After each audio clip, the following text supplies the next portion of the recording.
कौनैन का मुख्तार खुदा तुमको बनाया, कौनैन का मुख्तार खुदा तुमको बनाया, उम्मत की निगाहबान खुदा तुमको बनाया, उम्मत की निगाहबान खुदा तुमको बनाया। या रब मेरे आँखों में समा जाए मदीना, या रब मेरे आँखों में समा जाए मदीना, मुद्दत से मेरा दिल में तमन्ना है मदीना, मुद्दत से मेरा दिल में तमन्ना है मदीना। ला इलाहा इल्लल्लाह, ला इलाहा इल्लल्लाह, ला इलाहा इल्लल्लाह, ला इलाहा इल्लल्लाह, ला इलाहा इल्लल्लाह, ला इलाहा इल्लल्लाह मुहम्मदुर রাসূলুল্লাহ। আল্লাহ তাআলা মানুষের চেহারা দেখেন না, অর্থ সম্পদ দেখেন না, আল্লাহ তাআলা মানুষের কলবের হালাত দেখেন এবং নেক আমলগুলো দেখেন। এখন এই কলব যে শুদ্ধ করব, কলব এটা কি জিনিস? হাদিসের মধ্যে রাসূল বলেন, মানুষের শরীরের মধ্যে একটা গোশতের টুকরা আছে, এটা পুরা শরীরের একটা রাজধানী। এই গোশতের টুকরাটা যদি ভালো হয় তাহলে তার পুরা শরীরটা ভালো, আর এই গোশতের টুকরাটা যদি খারাপ হয় তাহলে তার পুরা শরীরটা খারাপ। এই গোশতের টুকরার নাম হচ্ছে কলব। এই কলবটা যার ভালো, তার মাথা ভালো, তার কান ভালো, তার চক্ষু ভালো, তার জবান ভালো, তার হাত ভালো, তার পা ভালো। আর যদি এই কলবটা খারাপ হয় তাহলে তার পুরা অঙ্গ প্রত্যঙ্গ সব কিছু খারাপ। এখন এই কলবটাকে যে শুদ্ধ করব, এখন কলবকে কিভাবে শুদ্ধ করব? বলে কলব এটা এমন একটা জিনিস মানুষের শরীরের মতো, শরীরের মধ্যে যেমন রোগ হয় কলবের মধ্যেও তেমন রোগ হয়। শরীরের রোগের চিকিৎসা করতে হলে ডাক্তারের কাছে যেতে হয়, রোগ নির্ণয় করা লাগে। ঠিক কলবের রোগের চিকিৎসা করতে হলেও রোগ নির্ণয় করা লাগে। তাহলে এবার আমরা দেখি কলবের মধ্যে কি কি রোগ হয়। বলে কলবের মধ্যে 1 নম্বর রোগ হয় কুফর এবং শিরক। এই একটা রোগ কলবের মধ্যে হয়। এটা এমন ভয়ানক একটা রোগ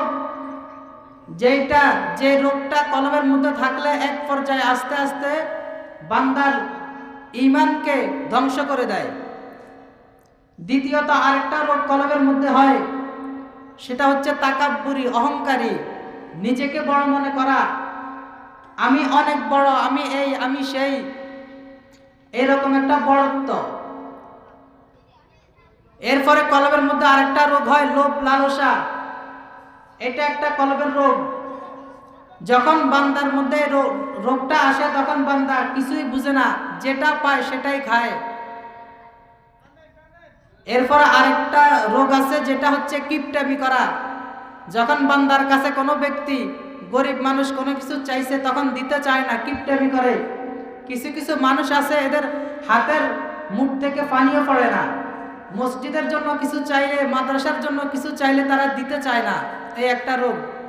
এরপর আরেকটা রোগ আছে, সেটা হচ্ছে অসম্যতা প্রদর্শন করা। মানুষকে মানুষ মনে করে না, বলে যে হেতে আর আমি কি সমান নেই, এরকম অসম্যতা প্রদর্শন করা। এই 5টা রোগ মানুষের কলবের মধ্যে হয়। এই 5টা রোগের জন্য আল্লাহ তাআলা 5টা ঔষধ দিয়েছেন। 1 নম্বর রোগ হচ্ছে কুফর এবং শিরক। এই কুফর এবং শিরকের রোগ, এই রোগের জন্য আল্লাহ তাআলা একটা ঔষধ দিয়েছেন, একটা মেডিসিন দিয়েছেন। সেটা হচ্ছে ইসলামের 5টি ব্যানার। প্রথম ব্যানার কালিমা। ও মুসলমান ইমানদার, মানুষের কলবের মধ্যে 1 নাম্বার রোগ, যেটা 1 নাম্বার রোগ হয় কুফর এবং শিরক। এই রোগের জন্য আল্লাহ তাআলা একটা ঔষধ দিয়েছেন। ইসলামের 5 ব্যানার, প্রথম ব্যানার যেটাকে বলা হয় কালিমা। কালিমা হচ্ছে লা ইলাহা ইল্লাল্লাহু মুহাম্মাদুর রাসূলুল্লাহ। ও মুসলমান ইমানদার, আল্লাহর রাসূল সাল্লাল্লাহু আলাইহি ওয়াসাল্লাম বলেন, ও সাহাবায়ে কেরাম, ও উম্মতগণ, তোমাদেরকে শয়তানে বুঝাইয়া তোমাদের কলবের মধ্যে কুফর এবং শিরক ঢুকাইবে। শয়তান যেন তোমাদের কলবের মধ্যে কুফর এবং শিরক ঢুকাইতে না পারে, এই জন্য তোমরা প্রতিদিন তোমাদের ঈমানকে নবায়ন করো, ঈমানকে তাজা করো। সাহাবায়ে কেরাম বললেন, পয়গম্বর, আমরা কিভাবে আমাদের ঈমানকে নবায়ন করব, কিভাবে তাজা করব? রাসূল করিম সাল্লাল্লাহু আলাইহি ওয়াসাল্লাম বলেন, উম্মত, তোমরা প্রতিদিন লা ইলাহা ইল্লাল্লাহ এর জিকির করো। যত বেশি জিকির করবা তত তোমার ঈমানটা তাজা হবে, যত বেশি জিকির করবা তত তোমার ঈমানটা নবায়ন হবে, তোমার ঈমান রিনিউ হবে। এই জন্য ও মুসলমান, সকালে 100 বার, বিকালে 100 বার লা ইলাহা ইল্লাল্লাহ এর জিকির করেন। এই কালিমা এটা এমন একটা পাওয়ারফুল কালিমা, একটা বান্দা যদি 60-70 বছর পর্যন্ত কুফর এবং শিরকের গুনাহ করে, শেষ পর্যায়ে বান্দা যদি ঈমানি হালতে ঈমানের সাথে একবার বলে লা ইলাহা ইল্লাল্লাহ, রাসূল বলেন তার 60-70 বছরের কুফর এবং শিরকের সমস্ত গুনাহ আল্লাহ ক্ষমা করিয়ে দিবেন। এই জন্য প্রতিদিন সকালে 100 বার, বিকালে 100 বার লা ইলাহা ইল্লাল্লাহ এর জিকির করেন। যদি জিকির করেন তাহলে মৃত্যুর আগে আপনার কলবের মধ্যে কুফর এবং শিরকের রোগ থাকবে না। 2 নাম্বার যেটা, সেটা হচ্ছে তাকাব্বুরি, বড়ত্ব, নিজেকে বড় মনে করা, আমি এই আমি সেই, এই রকম বড় মনে করা। এই রোগটার কারণে বান্দার মাথা নত হয় না, মাথা উঁচু উঁচু ভাব দেখায়, মাথা অনেক উপরে উঠতে চায়। এই জন্য আল্লাহ তাআলা একটা ঔষধ দিয়েছেন, বান্দা দৈনন্দিন 5 ওয়াক্ত নামাজ পড়ো। ইসলামের 5 ব্যানার, দ্বিতীয় ব্যানার, বান্দা দৈনন্দিন 5 ওয়াক্ত নামাজ পড়ো। এই 5 ওয়াক্ত নামাজের মধ্যে দাঁড়াইয়া নিজেকে বড় মনে করিও না, খুশুর সাথে নামাজে দাঁড়াইয়া মনে মনে আল্লাহকে বলো, আল্লাহ আমি বড় নয়, আপনি বড়, আমি ছোট, সব বড়ত্বের মালিক তো আপনি, আমি তো নাপাক পানির থেকে তৈরি বান্দা, আমি তো কোনো কিছুই না।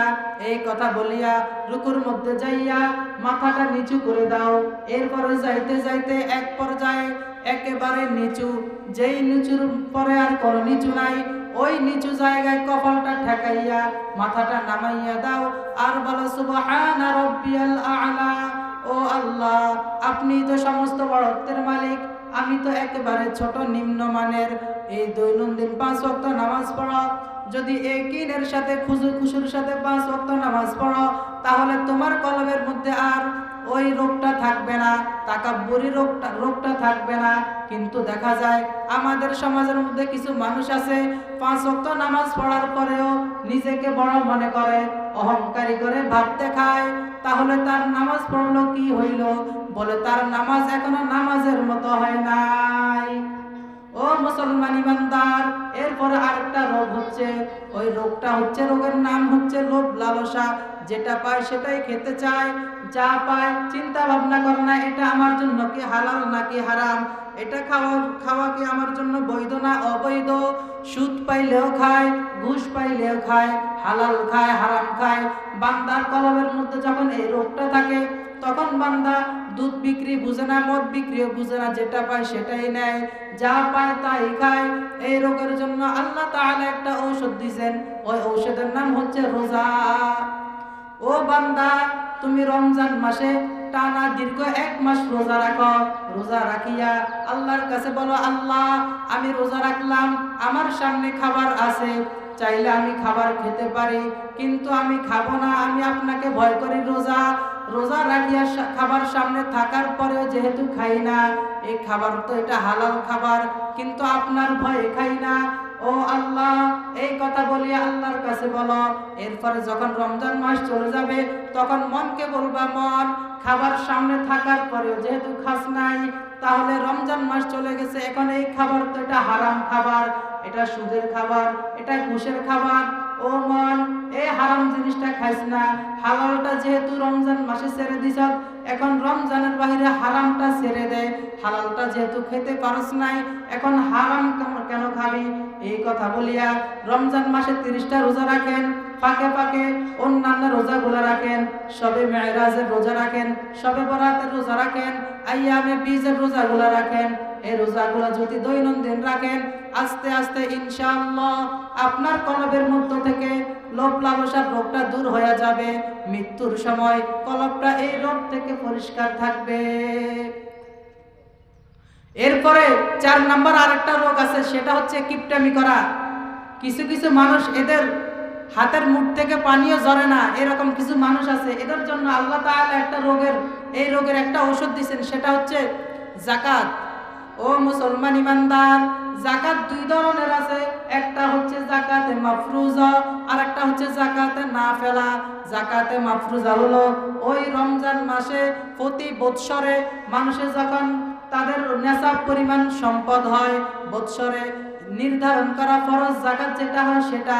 আর যাকাতে নাফিলা যেটা, সেটা হচ্ছে অল্প অল্প। কিছু মানুষ আছে গরিব, তাদের সাধ্য মতো যখন যা পারে দান করে। আল্লাহ তাআলা বলেন, বান্দা তুমি যেহেতু অর্থ সম্পদের মালিক হইছ, কিপটামির রোগটা যেন না থাকে, এই জন্য তোমার কাছে আমি একটা বিধান করে দিলাম, তুমি প্রতি বৎসরে তোমার এখান থেকে যাকাত দাও। আর যাকাতে নাফিলা, ও বান্দা, যখন তোমার কাছে কোনো বান্দা কিছু চায়, মসজিদের জন্য কিছু চায়, যখন তোমার কাছে মাদ্রাসার জন্য কিছু চায়, তখন তুমি অল্প অল্প করে কিছু দান করো। এক পর্যায়ে দান করতে করতে তোমার হাত বড় হবে। কিছু কিছু মানুষ আছে, এদের হাত খোলা, দিল খোলা, যখন কিছু চায় তখন দান করে। আবার কিছু মানুষ আছে চাইলে দান করতে চায় না। ও মুসলমান, বেশি বেশি মাদ্রাসার জন্য, মসজিদের জন্য দান করো। কেউ যখন কিছু চায় তখন কিছু দান করো। এইভাবে যদি দান করো, তাহলে তোমার ওই মৃত্যুর আগে যে কিপটামির রোগটা আছে, এই রোগটা আর থাকবে না। ও মুসলমান, আরেকটা রোগ হচ্ছে, এই রোগটা বেশিরভাগ যখন মানুষ ধনী হয়, প্রভাবশালী হয়, ক্ষমতার মালিক হয়, তখন তাদের মধ্যে এই রোগটা হয়। এই রোগটা হচ্ছে অসাম্যতা প্রদর্শন করা। যখন তাদের কাছে কোনো গরিব মানুষ আসে, তখন দূর দূর করে তাড়াইয়া দেয়, হেতে আর আমি কি সমান নেই, মানুষকে মানুষ মনে করে না। এই রোগের জন্য আল্লাহ তাআলা বলেন, বান্দা 2, 4, 5 লক্ষ টাকা খরচ করিয়া ওই বাইতুল্লাহ শরীফে গিয়া পাতলা একটা স্যান্ডেল পায়ে দিয়া, ওই সাদা কাপড়টা পরিয়া বাইতুল্লাহর সামনে দাঁড়াইয়া তাওয়াফ করো। তখন তাকাইয়া দেখো, গরিবের যে পোশাক, ধনীরও সেই পোশাক, গরিবের মুখে যে আওয়াজ, ধনীর মুখে সেই একই আওয়াজ, সব মানুষ একই কোয়ালিটির। ও বান্দা, ওইখানে গিয়া দেখো সবাই একই সমান। ওইখান থেকে আসিয়া মানুষকে অসাম্যতা প্রদর্শন করিও না। এই জন্য ও মুসলমান ইমানদার, কলবের মধ্যে 5টা রোগ হয়। এই 5 রোগের জন্য 5টা ঔষধ দিয়েছেন। এই ঔষধগুলো যদি সঠিকভাবে আদায় করেন, তাহলে মৃত্যুর আগে আপনার কলবের মধ্যে এই রোগটা আর থাকবে না। মৃত্যুর সময় আজরাইলকে আপনার রূহটা দেওয়ার সময় আপনার কোনো সমস্যা হবে না। আজরাইল আপনার রূহটা পরিষ্কারভাবে নিয়ে যাবে।